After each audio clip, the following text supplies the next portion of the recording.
ప్రజల కోసం ఇది ప్రజల ఆకాంక్ష. ఆ ప్రజల ఆకాంక్ష మేరకి నేను ఎప్పుడు కూడా రాజకీయ పరమైన విమర్శల్లో తక్కువ మాట్లాడతా, ప్రజా సమస్యల పరిష్కారం విషయంలో ఎక్కువ మాట్లాడతా. అయితే ఇటీవల అవిలే శ్రీకాంత్ ఫెరోల్ గురించి కొన్ని ఆరోపణలు వచ్చాయి. నెల్లూరు రూరల్ వైసీపీ ఇన్ఛార్జ్ కొన్ని ఆరోపణలు చేశారు. వైసీపీ సోషల్ మీడియా అనేక ఆరోపణలు చేస్తూ ఉంది. వీటన్నిటికీ సమాధానం చెప్పాలనే ఈ యొక్క విలేకరుల సమావేశం. అవిలే శ్రీకాంత్ జైలులో ఖైదీలో ఉన్న యువకుడు. ఆ యువకుడికి ఫెరోల్ కావాలని వారి తండ్రి, వారి సోదరుడు నా వద్దకు వస్తే నేను ఇచ్చినటువంటి లేఖ.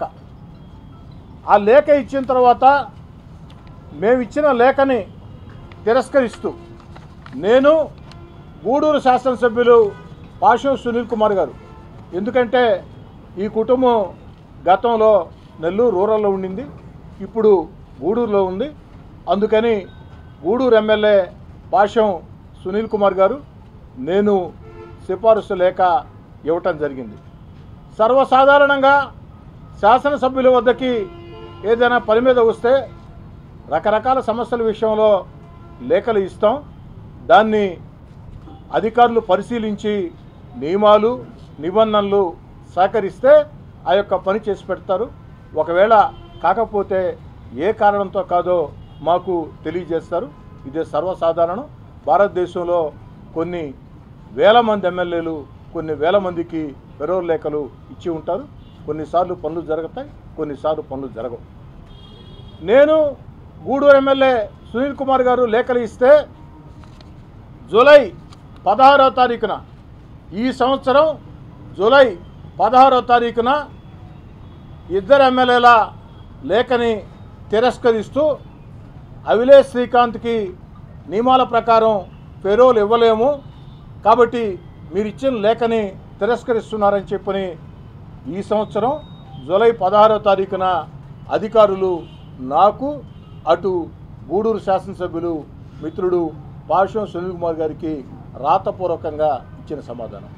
అయితే ఒక ఫెరోల్ విషయంలో ఇద్దరు శాసనసభ్యులు మానవతావాదంతో పరిశీలించి న్యాయం చేయమని లేఖ ఇస్తే అధికారులు తిరస్కరించారు. వారి కారణాలు వారికి ఉంటాయి. మరి ఆగస్టు 30వ తారీఖున అధికారులు ఫెరోల్ మంజూరు చేశారు. మిమ్మల్ని అందరినీ కోరుతూ ఉన్నా, మీ ద్వారా రాష్ట్ర ప్రజలందరికీ తెలియజేస్తూ ఉన్నా, ఈ సంవత్సరం జూలై 16వ తారీఖున మా లేఖలు, ఇద్దరు ఎమ్మెల్యే లేఖలు తిరస్కరించిన అధికారులు అవిలే శ్రీకాంత్ ఫెరోల్కి అర్హుడు కాదు అని చెప్పిన అధికారులు 14 రోజుల తర్వాత, అక్షరాల 14 రోజుల తర్వాత ఉత్తర్వులు ఇచ్చారు, అనుమతులు ఇచ్చారు ఫెరోల్కి అర్హుడు అని. మా హోంమంత్రి అనిత గారు కూడా ఇదే చెప్తూ ఇద్దరు ఎమ్మెల్యేల లేఖల్ని తిరస్కరించిన 14 రోజులకి ఈ ఫెరోల్ ఎలా వచ్చింది అన్నది విచారణకి ఆదేశించాం. ఆ విచారణలో అన్ని విషయాలు తెలుస్తాయి. దీనికి కారకులు ఎవరు అన్న విషయాలు తెలుస్తాయి. వారి మీద చర్యలు తీసుకుంటామని స్వయంగా హోంశాఖ మంత్రి గారే ఇప్పటికే చెప్పడం జరిగింది. మరి లేఖలు ఇవ్వటమే తప్పుని రూరల్ వైసీపీ ఇన్ఛార్జ్ అన్నారు. అయ్యా, రూరల్ వైసీపీ ఇన్ఛార్జ్ లేదా వైసీపీ రాష్ట్ర సోషల్ మీడియా, వైసీపీ రాష్ట్ర నాయకులారా, లేఖలు ఇవ్వటమే తప్పు అయితే మరి వైఎస్ఆర్ కాంగ్రెస్ పార్టీ అధికారంలో ఉన్న వేళ వైఎస్ఆర్ కాంగ్రెస్ పార్టీ రాష్ట్ర నాయకులు వైఎస్ జగన్ రెడ్డి గారికి ఈ రాష్ట్రంలో అత్యంత సన్నిహితుడు చెవిరెడ్డి భాస్కర్ రెడ్డి, సూళ్లూరుపేట శాసనసభ్యులు కిలివేటి సంజీవయ్య, వారు ఇదే అవిలే శ్రీకాంత్కి, వేరే వారికి కూడా కాదయ్యా, ఇదే అవిలే శ్రీకాంత్కి లేఖ ఏ విధంగా ఇచ్చారు. వైఎస్ఆర్ కాంగ్రెస్ పార్టీ రాష్ట్ర నేతలారా, నెల్లూరు రూరల్ వైసీపీ ఇన్ఛార్జ్, సాక్షి టీవీ, సాక్షి పత్రిక రాలేదా? మా మస్తాన్ రెడ్డి గారు సాక్షి రాలేదా? ఇంకెవరైనా సాక్షి రిపోర్టర్స్ వచ్చినారమ్మా? సాక్షి ఛానల్ కానీ రారు, వచ్చారా? ఏరినాయనా సాక్షి ఛానలా? ఒకరు బాగా తీసుకున్నాయినా చేయుతున్నాయన ఒకసారి సాక్షి రిపోర్టర్ వచ్చిన్నారు కదా, ఒక్కరోజు చెయ్యి బాగా పైకెత్తి దీన్ని బాగా షూట్ చేసుకోండి. ఆయన వైఎస్ఆర్ కాంగ్రెస్ పార్టీ రాష్ట్ర నాయకులు, సాక్షి టీవీ, సాక్షి పత్రిక, rural YCP in charge, YCP social media వ్యక్తులందరికీ మనవి చేస్తూ ఉన్నా, ఇదే అవిలేష్ శ్రీకాంత్కి, చెవిరెడ్డి భాస్కర్ రెడ్డి, కిలివేటి సంజీవయ్య ఇచ్చిన లేఖలు గత వైఎస్ఆర్ కాంగ్రెస్ పార్టీ ప్రభుత్వంలో, ఆ లేఖలు ఆధారం చేసుకుని వారికి పెరోల్ కూడా అప్పుడు ఇవ్వటం జరిగింది. మా ప్రభుత్వంలో మేము ఇచ్చిన లేఖల్ని అర్హులు కాదని తిరస్కరించారు. తిరస్కరించిన 14 రోజులకి అనుమతులు ఇచ్చారు. ఎలా సాధ్యమని హోంమంత్రి అనిత గారు విచారణకు ఆదేశించారు. విచారణలో అన్ని విషయాలు కూడా బయటపడతాయి. అయితే చెవిరెడ్డి భాస్కర్ రెడ్డి కానీ, కిలివేటి సంజీవే కానీ ఇచ్చిన లేఖల్ని నేను తప్పు పట్టను. ఎందుకు తప్పు పట్టనంటే, ప్రజాప్రతినిధులుగా ఉన్నప్పుడు, ఎమ్మెల్యేలుగా ఉన్నప్పుడు ఆ యొక్క వ్యక్తులు సహాయం కోసం వస్తే లేఖలు ఇవ్వటం సర్వసాధారణం. ఆ లేఖల్ని ఆధారం చేసుకుని అధికారులు నియమాలకు అనుగుణంగా ఉంటే ఇస్తారు, లేకుంటే లేదు. కానీ ఫస్ట్ పేజ్ లేకుంటే లేదు. మరి ఈ సందర్భంగా మరో మాట అందరికీ చెప్తూ ఉన్నారు. జీవితంలో ప్రతి సంఘటన రాజకీయ నేతలకి ఒక అనుభవం. ఈ అనుభవం నాకు నేర్పించిన పాఠం, ఏది ఏమైనా భవిష్యత్తులో నేను ఎమ్మెల్యేగా ఉన్నంతకాలం ఎవ్వరికి పెరోల్ లేఖలు ఇవ్వను. సహాయం చేద్దాం. ఎందుకంటే ఎవరైనా వ్యక్తులు వస్తే వారి తండ్రో వారి తల్లో లేదా సమస్యల మీద వస్తే ఇస్తూ ఉంటాం. కానీ పెరోల్ విషయంలో వివాదం జరిగింది కాబట్టి మా లేఖలు తిరస్కరించి ఉత్తర్వులు ఇచ్చినా మా లేఖల్ని పదే పదే చూపించి మా లేఖల వల్లే వచ్చిందని ఆరోపించారు. కాబట్టి సమాధానం చెప్తూ ఉన్నా, మా లేఖల వల్ల రాకున్నా ఇది ఒక వివాదం అయింది కాబట్టి ఈ యొక్క అనుభవం జీవితంలో ఒక పాఠం నేర్పించింది. రాజకీయాల్లో నేను ఎప్పుడు కూడా డాక్టరేటు, ప్రొఫెసరు, లెక్చరరు అనుకోను. ఎప్పుడు కూడా నిరంతర విద్యార్థే. ఈ విద్యార్థిగా నాకు నేర్పించినటువంటి పాఠం, భవిష్యత్తులో ఎవరికి పెరోల్ లేఖలు ఇవ్వం. ఎవరైనా పెరోల్ కోసం వచ్చినా అయ్యా సంబంధిత పోలీస్ అధికారులకి దరఖాస్తు చేసుకోండి, అర్హులైతే ఇస్తారు, లేకుంటే లేదు. పెరోల్ కోసం నెల్లూరు రూరల్ ఎమ్మెల్యే కార్యాలయానికి ఎవరు రావద్దని కూడా భవిష్యత్తులో కూడా చెప్తా. ఇది ఒక అనుభవం. అయితే పెరోల్ వరకే నెల్లూరు రూరల్ వైసీపీ ఇన్ఛార్జ్ మాట్లాడి ఉంటే నేను కూడా పెరోల్ వరకే మాట్లాడి వివరణ ఇచ్చి సరిపెట్టేవాడిని. కానీ వ్యక్తిగత ఆరోపణలు నా మీద చాలా చేశారు. దానికి సమాధానం చెప్పాల్సిన బాధ్యత నాకుంది. నెల్లూరు రూరల్ వైసీపీ ఇన్ఛార్జ్ గారు మీరేమన్నారంటే, పాల డబ్బా కోసం, నాకు 2 కుమార్తెలండి, చిన్నప్పుడు వారి పాల డబ్బా కోసం స్నేహితుడి దగ్గర 100 రూపాయలు డబ్బులు తీసుకున్నాం అన్నాడు. నిజం. ఎవరు కాదన్నారు? గతంలో అనేక సార్లు అనేక సందర్భాల్లో పాల డబ్బా కోసం నా స్నేహితుడు 100 రూపాయలు పెట్టి పాల డబ్బా కొనిచ్చాడా అని నేనే స్వయంగా చెప్పుకున్నాను. మీరు చెప్పింది నిజం. రూరల్ వైసీపీ ఇన్ఛార్జ్ గారు మీరు చెప్పింది కరెక్ట్. మరి అక్కడికి ఆపేమైంది?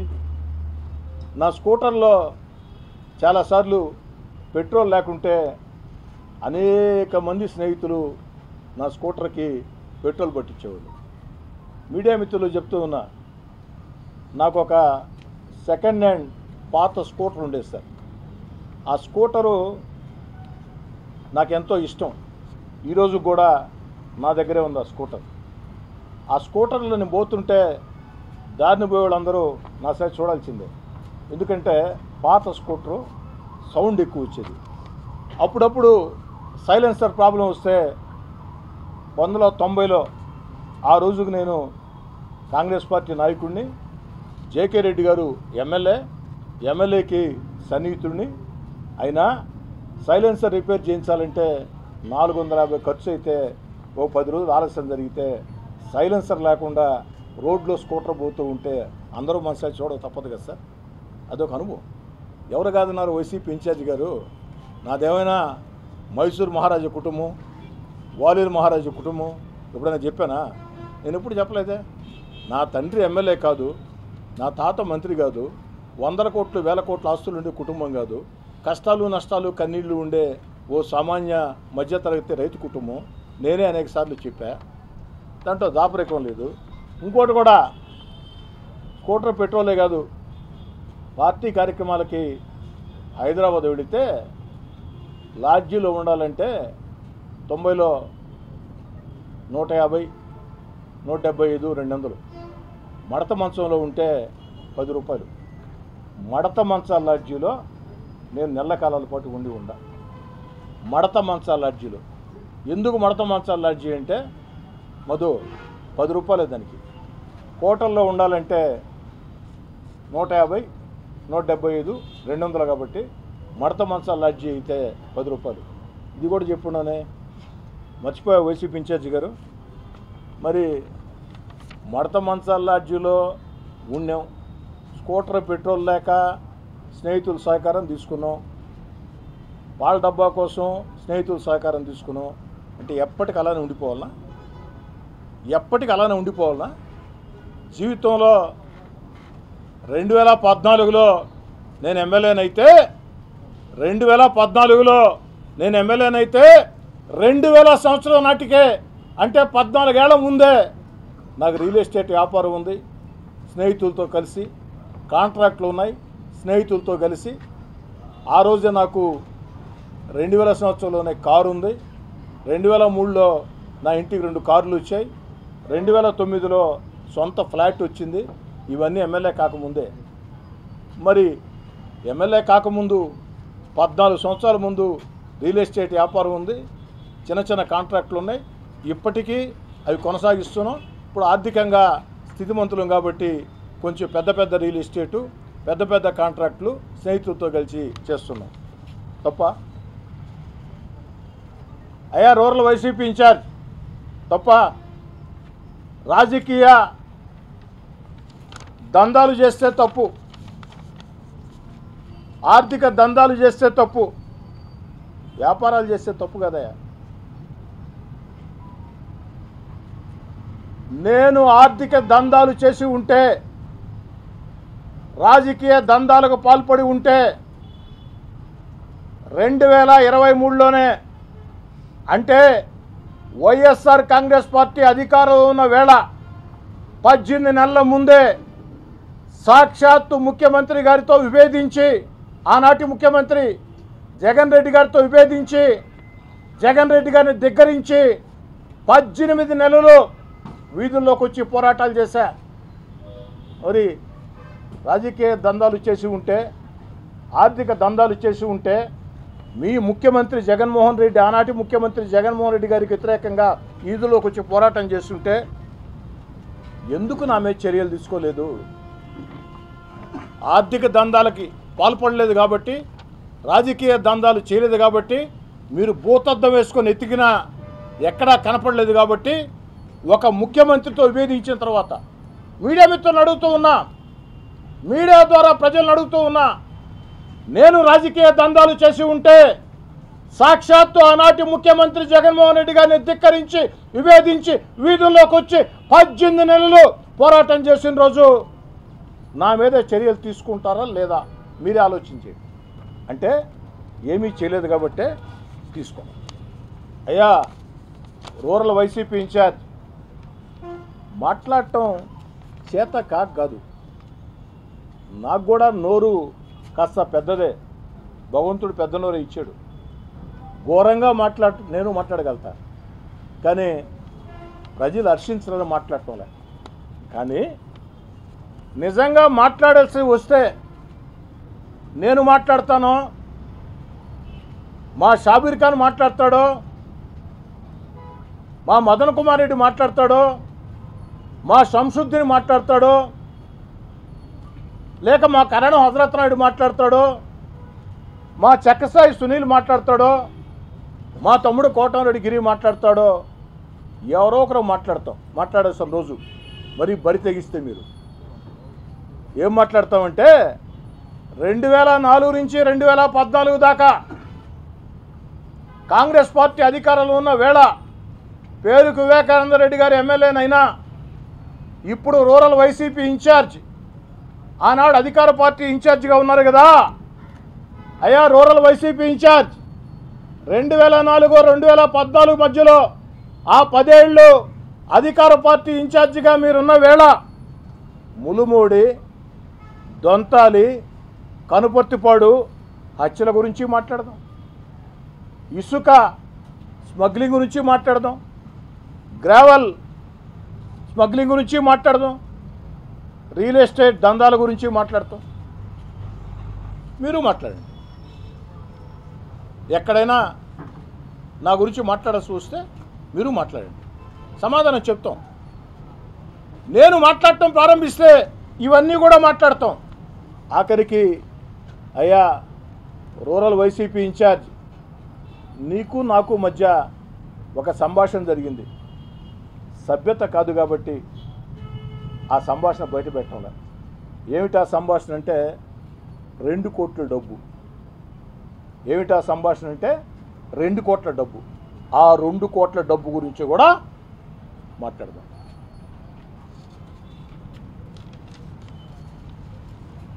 నేను అడుగుతున్న వైఎస్ఆర్ కాంగ్రెస్ పార్టీ నేతల్ని, కూటమి అధికారంలోకి వచ్చిన వేళ ఈ 14 నెలల్లో నెల్లూరు రూరల్ నియోజకవర్గంలో ఒక్క వైఎస్ఆర్ కాంగ్రెస్ పార్టీ కార్యకర్త మీదైనా నాయకుడి మీదైనా దాడులు చేసామా, వేధించామా, వెంటాడామా?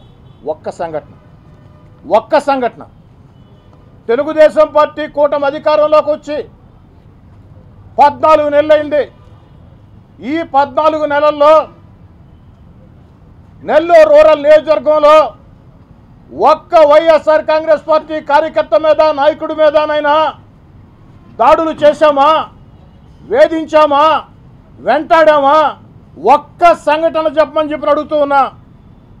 మరి ఆ రోజు అధికారంగా దూరంగా జరిగిన తర్వాత మీ వైఎస్ఆర్ కాంగ్రెస్ పార్టీ ప్రభుత్వంలో జగన్ రెడ్డి గారు ముఖ్యమంత్రిగా ఉన్న వేళ 18 నెలలు నా వెంట నడిచే నాయకుల కార్యకర్తల మీద ఏ విధంగా కేసులు పెట్టారో, వెంటాడారో, వేధించారో జిల్లా అంతా తెలుసు. సోషల్ మీడియాలో నా కుటుంబ సభ్యుల మీద, నా తమ్ముడు కోటంరెడ్డి గిరి మీద, నా వెంట నడిచే నాయకులు కార్యకర్తల మీద పోస్టింగ్ల దగ్గర నుంచి, అక్రమ కేసుల దగ్గర నుంచి, దౌర్జన్యాల దగ్గర నుంచి ఆ 18 నెలలు మీరు చేసినటువంటి దుర్మార్గాలు, పాపాలు క్షణక్షణం గుర్తుకొస్తూనే ఉంటాయి. కానీ నేను నిజంగా ప్రతీకార చర్యలకి పాల్పడాలనుకుంటే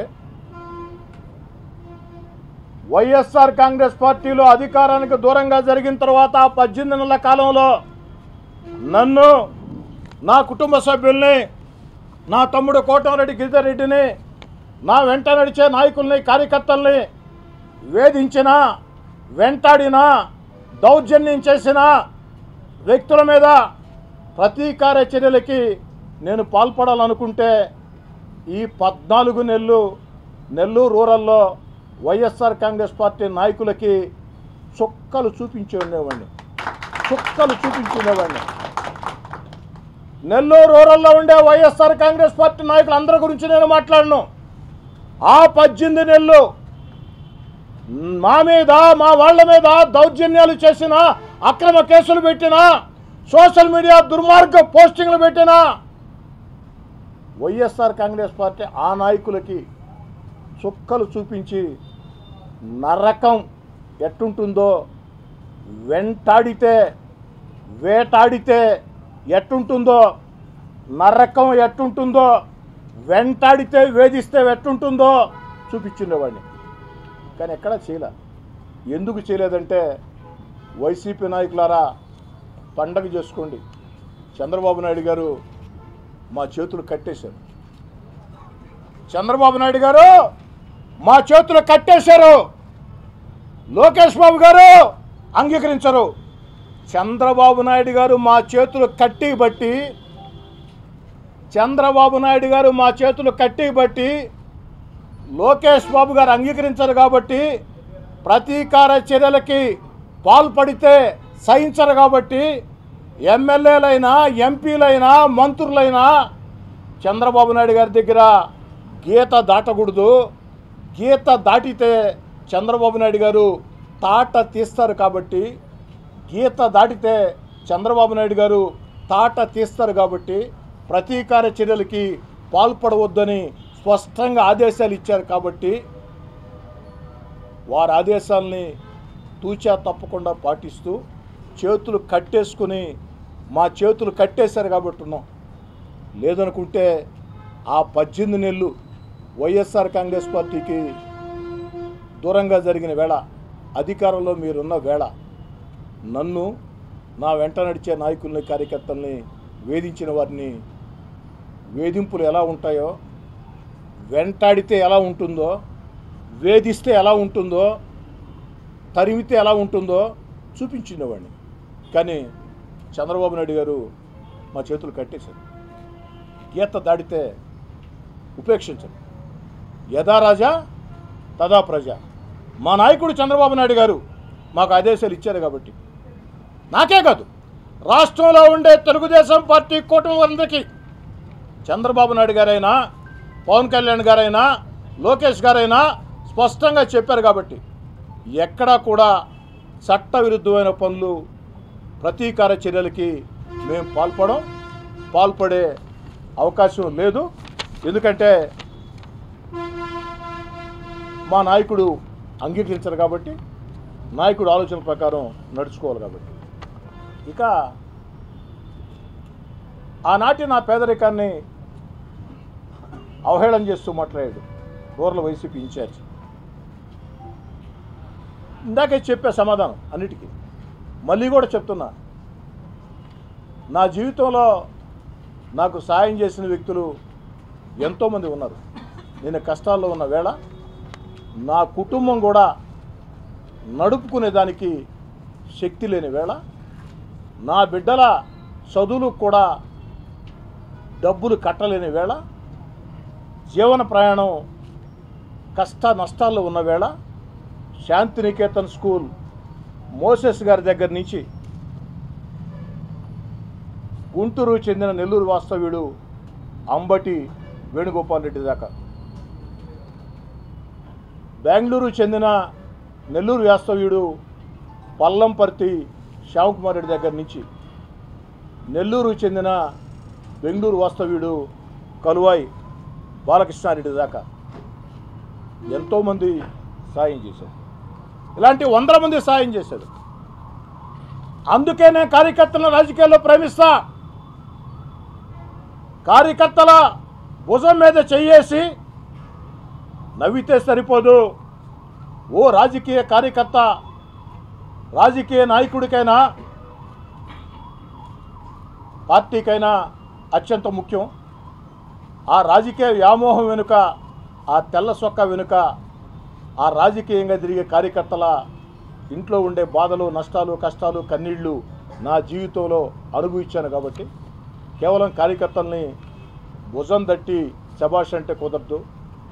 జెండా మోసేదానికి కార్యకర్త, పోలింగ్ బూత్లో ఏజెంట్ కార్యకర్త, నాయకుడు వీధుల్లోకి పోతే జనాల్ని సమీకరించేదానికి కార్యకర్త, ఎన్నికలు వస్తే నాయకుడికి జిందాబాదులు చెప్పేది కార్యకర్త, కార్యక్రమం విజయవంతం కావాలంటే కార్యకర్త, పార్టీ కార్యక్రమాలకు పిలుపునిస్తే విజయవంతం చేసేది కార్యకర్త.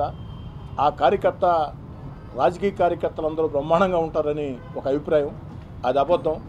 నా జీవితంలో ఆ రాజకీయ కార్యకర్తగా నేనే కష్టాలు పడ్డాను కాబట్టి, నాకు అవకాశం వచ్చిన రోజు నెల్లూరు రూరల్ నియోజకవర్గంలో కొన్ని 100 మంది రాజకీయ కార్యకర్తలకి, నా వెంట నడిచే నాయకులు కార్యకర్తలకి ఆర్థికంగా నేరుగా నేనే సాయం చేసి ఉన్నా. కార్యకర్త భుజం మీద చెయ్యేసో, బొగ్గగిల్లో, పొట్టదట్టో శబాష్ అంటే కుదరదు. రాజకీయాల్లో తిరిగే వ్యక్తుల్లో 95% మంది వ్యక్తుల కుటుంబంలో కష్టాలు ఉంటాయి, నష్టాలు ఉంటాయి, కన్నీళ్లు ఉంటాయి. ఆ కష్టాలు, నష్టాలు, కన్నీళ్లు అనుభవించాను కాబట్టే నా వెంట నడిచే నాయకులు కార్యకర్తలతో సహించాను. కాబట్టి దీన్ని రూరల్ వైసీపీ నాయకులు, రూరల్ వైసీపీ ఇన్ఛార్జ్ గుర్తుంచుకుంటే బాగుంటుంది. చంద్రబాబు నాయుడు గారు చేతులు కట్టేశారని, లోకేష్ బాబు గారు అంగీకరించరని ఎంతో ప్రశాంతంగా, ఎంతో సంయమనంతో ఉన్నాం. వైసీపీ నేతలారా కెలకొద్దు, వైసీపీ నేతలారా కెలకొద్దు, రండి ఆరోగ్యవంతం రాజకీయాలు చేద్దాం. చిల్లర మాటలు, చిల్లర రాజకీయాలు వద్దు. అధికార పార్టీ శాసనసభ్యులుగా, అధికార పార్టీగా ప్రజల కోసం మేము చేసే కార్యక్రమాల విషయంలో పొరపాట్లు ఉంటే ఏలెత్తి చూపించండి. ఖచ్చితంగా కలిసి పనిచేద్దాం. ఒక బాధ్యతాయుతమైన ప్రతిపక్షంగా మీరు ప్రవర్తించండి, బాధ్యతాయుతమైన అధికార పక్షంగా మేము ప్రవర్తిస్తాం. మేము చెప్పే మాటలు నిజాలు అనుకుంటే ప్రజలు మమ్మల్ని ఆదరిస్తారు. మీరు చెప్పే మాటలు నిజాలు అనుకుంటే ప్రజలు మిమ్మల్ని ఆదరిస్తారు. అంతేగాని చిల్లర మాటలు, చిల్లర రాజకీయాలు ఇవి కొనసాగిస్తే మీదైన భాషలో మీకు సమాధానం చెప్పక తప్పనిసరి పరిస్థితి వస్తే ఖచ్చితంగా నేను కానీ, మా వాళ్ళు కానీ మీరు మాట్లాడిన మాటలకి 10 సరిపోతుందా? 15 100 వద్దు, తట్టుకోలేదు. 100 వద్దు, తట్టుకోలేదు. ఆ ప్రకారం వైసీపీ నేతలారా కాస్త ప్రజల కోసం ఆలోచించేయండి. మేము చేసే తప్పులుంటే ఎత్తి చూపండి. నెల్లూరు రూరల్ నియోజకవర్గంలో అన్నిటికీ అధికార పార్టీ శాసనసభ్యుడిగా, ముఖ్యమంత్రి చంద్రబాబు నాయుడు గారి విధేయుడిగా నేనే బాధ్యత వహిస్తా. మీరు చెప్పింది ఏదైనా నిజం ఉంటే సరి చేసుకుంటాం. ఇందాక మీకు చెప్పా, పాల డబ్బాని మీరు అన్నారా, నేను కాదంటే కదా, మిగతా విషయాలు కూడా చెప్పా. ఆ విధంగా హోందాయుత రాజకీయాలు చేద్దాం. అలా కాదు, మేము చెయ్యం, మేము ఎలాగే చేస్తాం, మేము చిల్లర రాజకీయాలు చేస్తాం, చిల్లర మాటలు మాట్లాడతాం అనుకుంటే దానికి ప్రతిస్పందన కూడా నేను వద్దు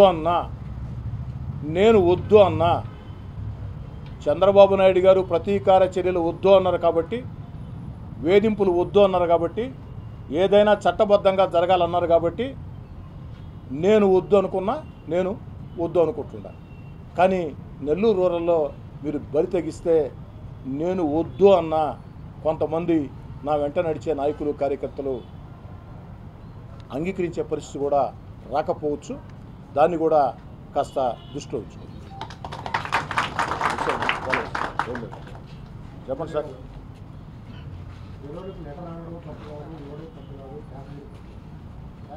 శ్రీకాంత్ 2014లో నేను ఎమ్మెల్యేనయ్యా. నాకు తెలిసి అప్పటికే శ్రీకాంత్ జైల్లో ఉన్నాడు. అప్పటికే జైల్లో ఉన్నాడు. ఓటర్ కూడా కానట్టే కదా. నన్ను ఇష్టపడే కుటుంబాలు ఉంటాయండి. నెల్లూరు నగర, రూరల్ జిల్లా అంతా కూడా ఉంటాయి. నేను పరిచయం వాళ్ళు ఇష్టపడతారు, కొంతమంది ఇష్టపడరు. రెండూ ఉంటాయి. ఇష్టపడేవాళ్ళు ఎందుకు ఇష్టపడతారంటే వాడు కారణం చెప్పాలా, ఇష్టపడిన వాళ్ళు ఎందుకు ఇష్టపడరంటే వాడు కారణం చెప్పాలి.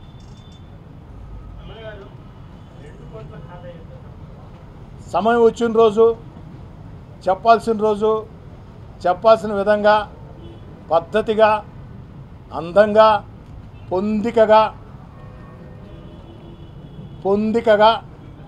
పూల పందిరి కట్టినట్టు తప్పకుండా చెప్తాం. ఆ 2 కోట్ల కథ నేను చెప్పానంటే మా రూరల్ వైసీపీ ఇన్ఛార్జి తల ఎక్కడ పెట్టుకుంటాడో తెలియదు.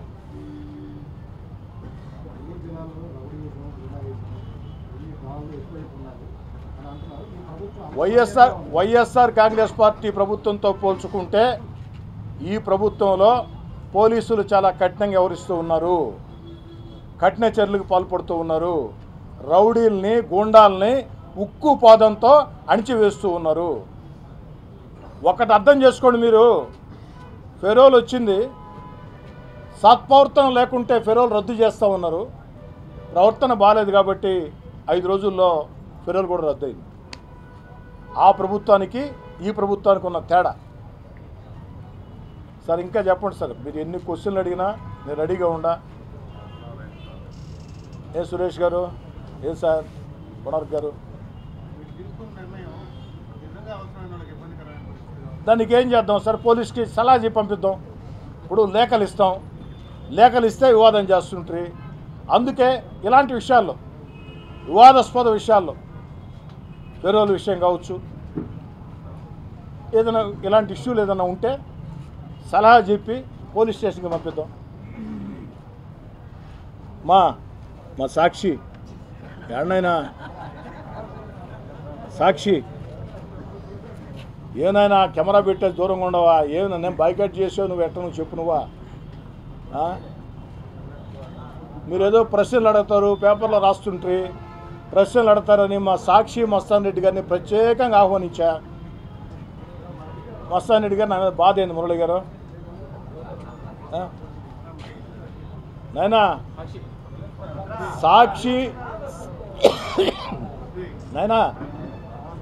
సాక్షి విలేకరులతో సాక్షి కెమెరామెన్లతో సాక్షి సిబ్బందితో నాకు ఎలాంటి వివాదం లేదు. నాకు ఏదైనా వివాదం ఉంటే, రాజకీయ భేదాలుంటే సాక్షి యాజమాన్యంతో. ఎందుకంటే సాక్షి పత్రికలో పనిచేసే చాలామంది, సాక్షి కార్యాలయం నెల్లూరు రూరల్లో ఉంది, పనిచేసేవాళ్ళు చాలామంది నెల్లూరు రూరల్లో ఉన్నారు. ఎలక్షన్లో కూడా నాకు వాళ్ళు చాలామంది, అందరని చెప్పను కానీ సాక్షిలో పనిచేసే కింది స్థాయి సిబ్బంది నాకు చాలామంది నా కోసం సాయం చేశారు, పనిచేశారు. కాబట్టి ఎందుకు మీరు దూరంగా ఉంటారు? దగ్గర రండి, ఇబ్బంది లేదు. నువ్వు వచ్చే సంతోషం. సాక్షి టీవీ, సాక్షి పత్రిక ఏమైంది?